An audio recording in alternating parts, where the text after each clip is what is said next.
आपको याद होगा कि हाइड्रोक्सी क्लोरोक्विन ट्रंप साहब को बहुत पसंद आ गया था और उन्होंने इंडिया से उसको मंगवाया और अपनी पीठ थपथपाई, और हमारे अपने देश के नेताओं ने अपने आप को बहुत बड़ा डिप्लोमेटिक विक्ट्री उसको बताया। ब्लड प्लाज्मा का नरेंद्र मोदी जी के 70वें जन्म दिवस के उपलक्ष्य में ब्लड प्लाज्मा डोनेशन की बहुत बात चली, लेकिन आईसीएमआर के साइंटिस्ट ये कहते हैं कि 2020 को शुरू में ही आईसीएमआर ने इस बात की कंक्लूजन पे पहुंच गए थे कि ये दोनों की दोनों का कोई फायदा नहीं होने वाला,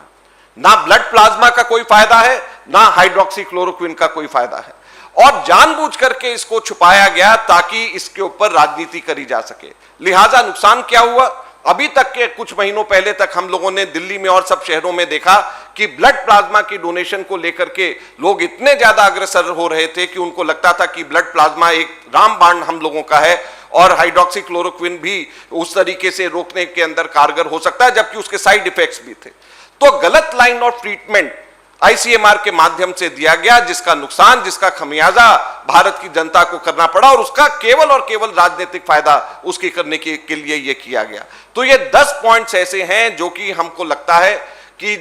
जो काम आईसीएमआर को करना चाहिए था उसके अंदर पूरी तरीके से आईसीएमआर विफल रही है, और जिसकी वजह से आज हमारे देश के अंदर लगभग 68 लाख लोग मृत्यु को पा चुके हैं। और अगर ये सही वक्त के ऊपर चेतावनी दी हुई होती, अगर सही कार्य अगर किया होता, तो आज ऐसी स्थिति नहीं आती।